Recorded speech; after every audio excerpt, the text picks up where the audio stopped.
Hey guys, real quick, before we get into it, do us a favor and subscribe to our channel. That way, you don't miss out on any of the tea. Thanks. Hi, Charles. Hi, Etosha. How are you doing today? I'm on my third cup of coffee. Wow, 3 cups of coffee, girl. I was doing 3 for a long time. Now I'm up to 4. The world's a lot right now. 2 in the morning. I do one late morning and then 1 in the afternoon. Well, you know me. I'm a tea in the afternoon kind of girly, but I do love my coffee in the morning. That is always how I start my day. Did you start drinking coffee in high school, college, or as an adult? I have been drinking coffee all my life. I've been drinking coffee since I was a kid. Yeah. My grandparents were big. Okay. It's coffee always drinkers. the grandparents. Always the grandparents. My grandma. Yep. And so I would be at their house. I'd have milk in the morning, and my granddad would spoon a couple drops of his coffee in my milk. I don't know if you remember Nestle Quick. It was that chocolate powder that you could make. We did chocolate milk Ovaltine, but yes. Okay, so Same thing. I was a Nestle Quick girly. So every morning I would tell my mom, I can't get out of bed until I have my Quick. So she would warm up milk. So yes, I have been a hot drink to get me started in the day from day one. Do you like iced coffee? I love an iced coffee. Okay. All right, I love an iced okay. coffee. I love an iced coffee. Right. Yeah. Cool. I don't care how it comes to me. I do need my caffeine in the morning. I don't know why. I just had this image in my head of, oh my God, the 90s, Regis and Kathy Lee. Oh my God, yes. The coffee Regis and Kathy Lee right now. I forgot about that. Oh my God, what a throwback. What a heyday, right? The 90s. Oh my goodness. Anyway, what are we talking about today? So we are actually discussing a topic that I know is very near and dear to your heart. It was also a topic that was really, top of conversation during the most recent mayoral election here. And that is New Orleans East and the revitalization and redevelopment of New Orleans East. So we're going to go through some of what was discussed during Helena's campaign and some of the promises she made. We'll talk about our own personal thoughts on the revitalization of New Orleans East. And then we'll also touch on a few things that as of late have been kind of percolating with regards to fresh off the presses stuff. Development and projects there. Absolutely. So how about we jump right in? How about you talk a little bit about what Helena promised with regards to redevelopment? So during the mayor campaign that was happening, Helena ran very explicitly so on one of her bigger visions is to invest in the parts of the city that have been systematically underinvested in for decades at this point, specifically New Orleans East and the Ninth Ward. And, this is something we've talked about on the podcast in terms of what she ran on and promised is not necessarily any different than prior politicians. So at this point is, what will be different this time? Yeah. Can you pull it off? Will you actually do this? Because these have been communities that have been, let's just be blunt, let down and broken promise for a long time. Yeah. 20 years pre-Katrina, 20 years post-Katrina. And either she pulls it off or she doesn't. Yeah. Right? And that's the reality. Am I hopeful that she can? Sure. But again, history is not necessarily on our side in terms of will it actually, because it's been promises galore, but not necessarily coming to fruition. And when I think about New Orleans East and what she has promised, it's a combination of both short-term low-hanging fruit and long-term actual sustainable investment in this community. For the short term, that's things like infrastructure, lights, fixing the streets. I think a lot personally about I-10 and just the endless stretches of blighted lots that have been untouched since Katrina. Yeah. That creates a perception problem, right? There's a difference between blight that is neglect and versus a site that looks like it's ready for redevelopment. Yeah. That first step needs to happen. These lots need to be cleared and cleaned up so it doesn't look like a Katrina thing, but we're ready for open for business type of thing. And that's a first step that needs to be done. Yeah, for sure, that's something we've already kind of talked about and touched on in previous episodes with regards to the new administration. It's one of the easiest ways to endear yourself to the constituents is that low-hanging infrastructure, right?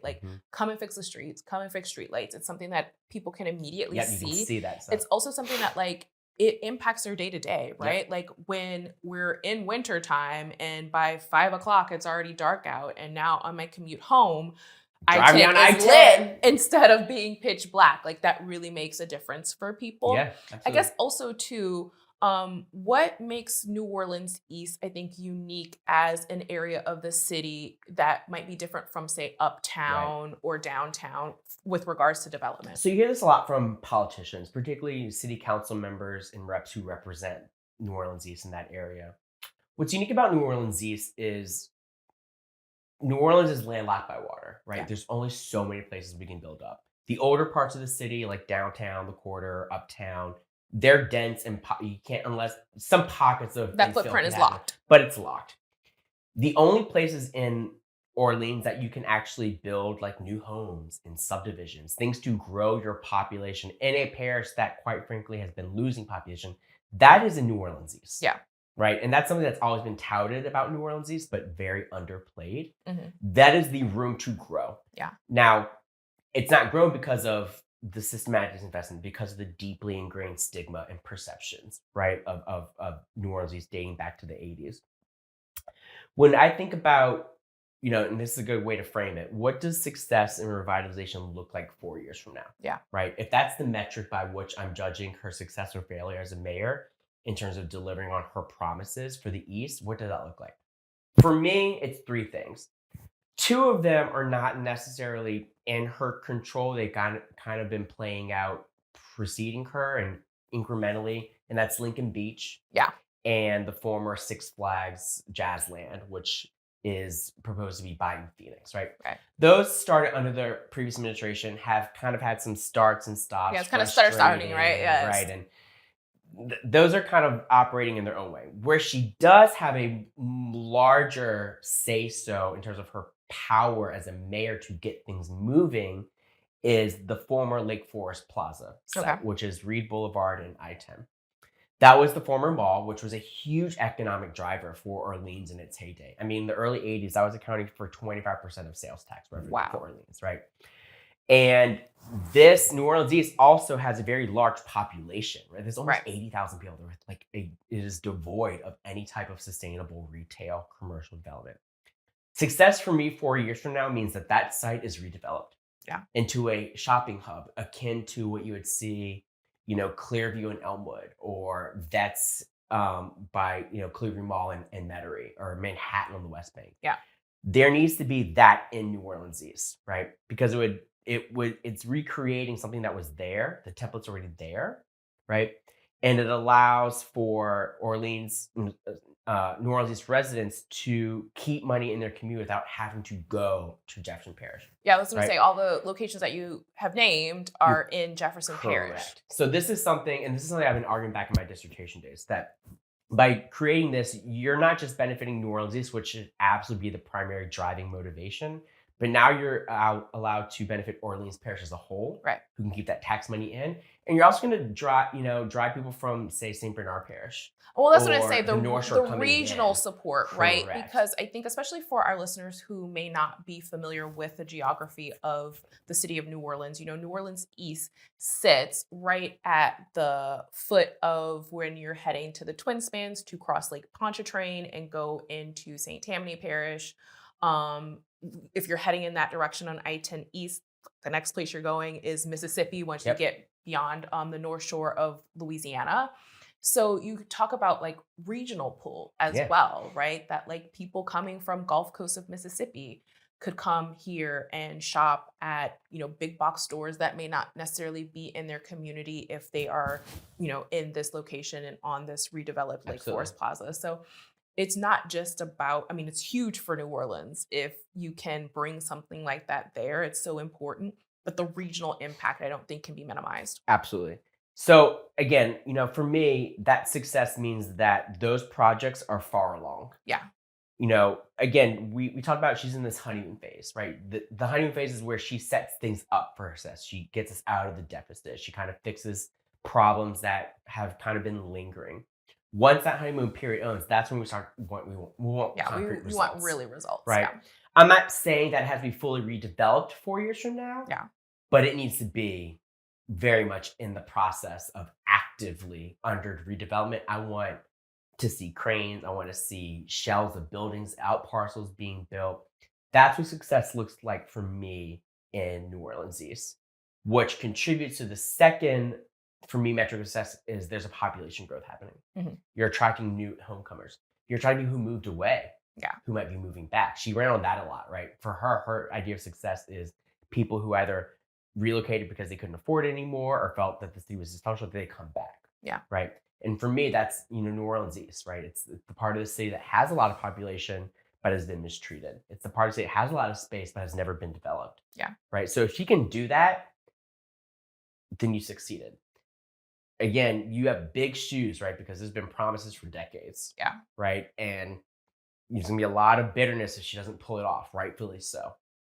So what is success looking for you? Is it similar to mine? Similar, different, I would nuanced? say for me, the two big projects are definitely Bayou Phoenix / former Six Flags property. I think when you talk about sort of the scars of Ooh, Katrina, yeah, good word, um, scars. that property is, I think, one of the most visual and most prominent.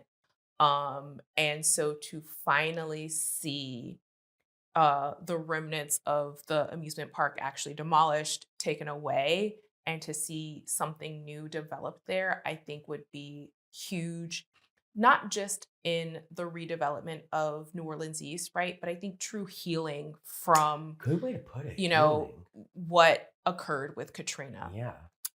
You see throughout so many other parts of the city, houses either torn down and rebuilt or things, remodeled. You see sometimes difficult because it has changed the city significantly. But that has kind of been one of the most prominent things that I think just sort of sits there as this like relic Yes, of absolutely. a previous time. And so we know that like certain things have started to move with the Bayou Phoenix project. I think there's only so much that's within the direct purview and control of the mayor and the city in that regard. But really doing all that they can to help support that and make sure that project is moving along and incentivized to continue to Yeah, move along, I think is really critical and important. And the other thing is the Lake Forest Plaza. absolutely.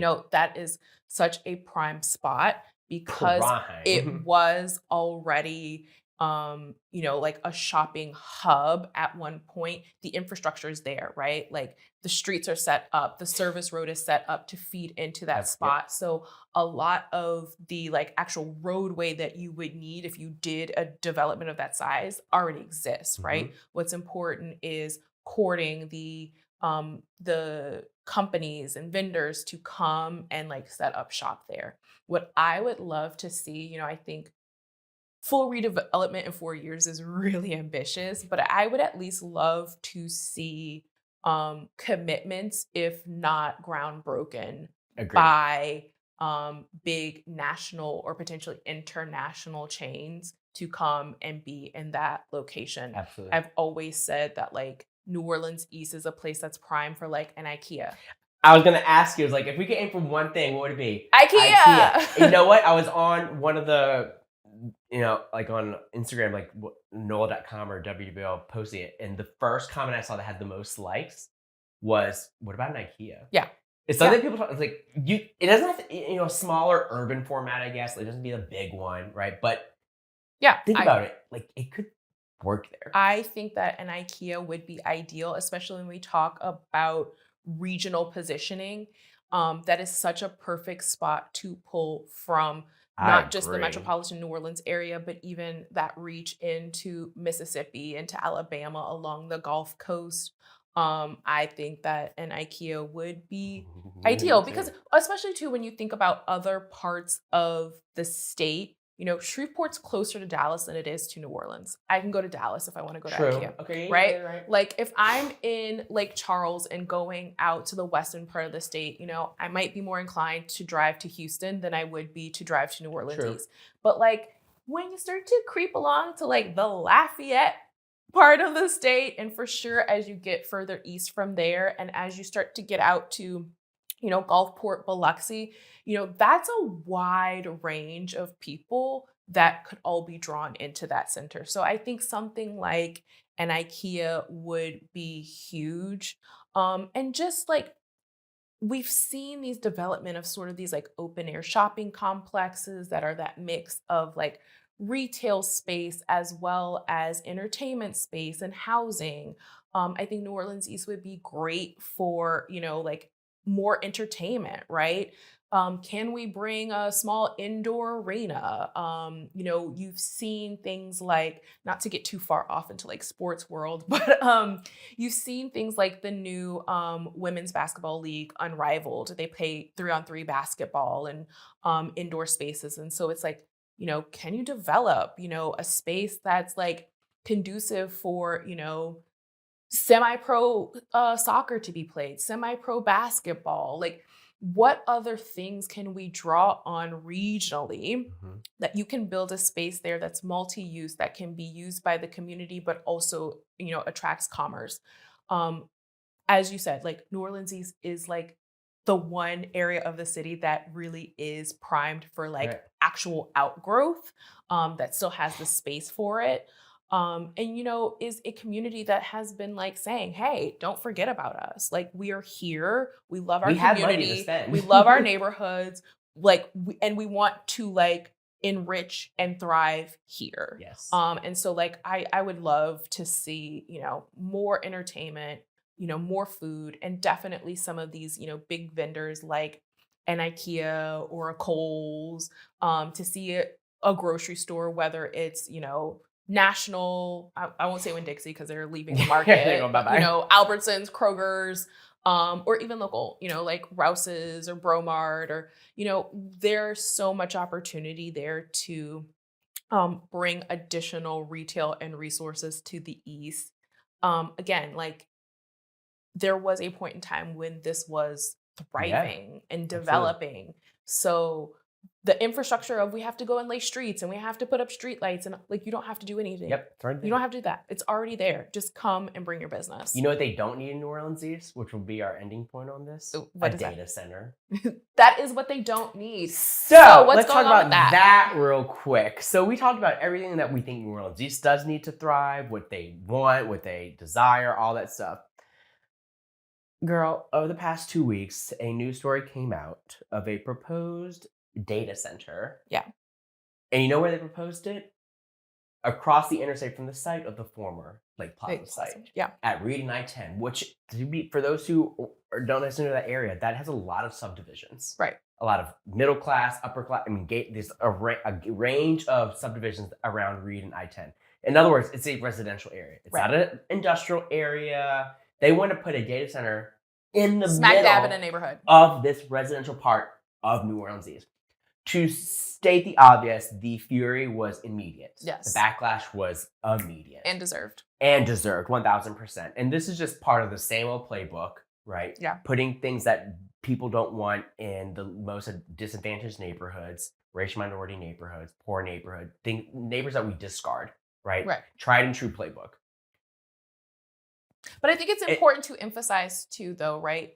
This isn't necessarily poor neighborhoods, right? Correct. Like, it is a playbook of putting things that you don't want in Black neighborhoods. Yes. Because, New Orleans East is the heart of the Black middle class. This has the highest rate of Black home ownership in the city. So I do want to emphasize, right? This isn't just about like, oh, we're going to go put a data center where like nobody is living. These are vibrant suburban neighborhoods that they want to put a data center on top of. Absolutely. I'm glad you corrected me on that. Because I think part of the problem is people lump all of New Orleans East as like, it's this poor place, which it's not. Like, it's very nuanced, just like any other part of New Orleans, right? Now, here's where it gets interesting. Data centers in the country is relatively new, but fast. Mm-hmm. It's like one day I woke up, it wasn't in the news, and now it's in the news everywhere. I mean, they're everywhere in like Virginia, outside of Maryland. And what's happening is they're being built so quickly that cities and towns can't keep up with like zoning changes and land use to like actually figure out how appropriate or inappropriate these are in certain communities. Right. So the pushback from residents in the East was very quick. Now, in terms of politicians, and again, this is all of like last week, right? So it's happening as we're filming this episode. On Sunday, Helena and her like weekly Sunday videos posted, which has become a news story, that she is against this. Yeah. She said it, explicitly on the video. And yesterday and today, City Council scheduled not emergency meetings, but special meetings. I don't know what the word is. Special meetings to talk about explicitly data centers. Yeah. Right. Jason Hughes, the new representative of the East, very much against this. JP Morrell had some videos about, what actually are the regulations in Orleans. Right. I don't even know if they have Have them, it, right, so, yeah. Right. So I think this was the impetus to like fast forward that conversation very quickly, be like, oh, we have to get ahead of this before it gets ahead of us. Absolutely. Right. So my guess right away is it's not going to happen. Yeah. Because of the fierce backlash, and that in the same way that the city council for years has been coming up with attempted guardrails to rein in short-term rentals, Yeah. we're going to see a similar process play out of reining in data centers before it gets out of control, to not have the same issues as Airbnbs that got out of control. And I think it'll be interesting to see downstream how this impacts other areas in the greater New Orleans area, but also the state more broadly, right? The benefit that New Orleans East has is that it is a part of the city of New Orleans, right? They have a city council, they have, people in place as sort of guardrails, in a way that like Jefferson Parish is a little more complicated, right? A little more nuanced. Yeah, you point. have unincorporated portions of Jefferson Parish that are overseen by parish council and the parish president, versus you have incorporated cities in Jefferson Parish that have their own mayors and their own city councils and their own rules and regulations that they can make. And so it's going to be very interesting to see how New Orleans handles this, because I do think it will have some influence one way or the other, right? On how other portions of the greater New Orleans area start to approach this.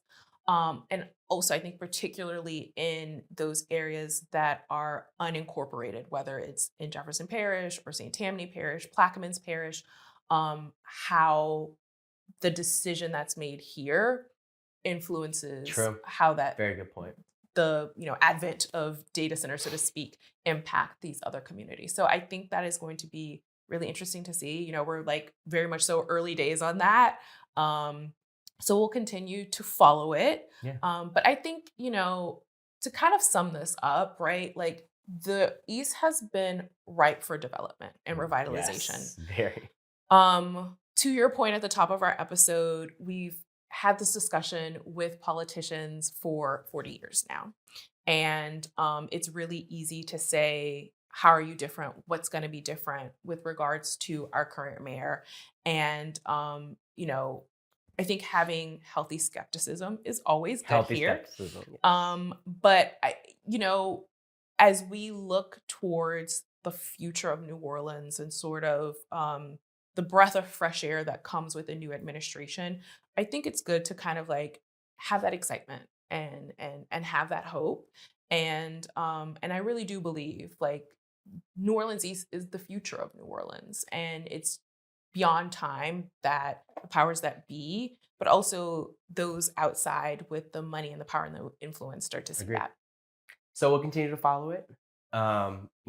This podcast follows and parallels what's happening in real time, right? So Absolutely. we're constantly like update, like, oh, this just happened. It's like, we're de facto journalists, if you will. So yeah, this is a topic we'll continue following for y'all. Great episode today. Yeah, absolutely. Please continue to follow us on all the social platforms. We are on Instagram, TikTok, Twitter, LA Pelican Briefs. Check us out on Patreon if you want to see our episodes a week early. Also, if you want to get our weekly news brief, that is where that information is. And as always, we appreciate you guys for listening. Let us know what topics you want to hear. We want to hear your feedback, and we look forward to seeing you next week. Till next time. Bye. Thank you for tuning in to this week's episode of Pelican Briefs. If you haven't already, go ahead and hit that subscribe button. If you are loving the show, you can help us keep the conversation going by supporting us on Patreon. Your contribution on Patreon ensures we can continue producing quality content you love. Click the link in the description to become a patron today. Until next time, this is Pelican Briefs.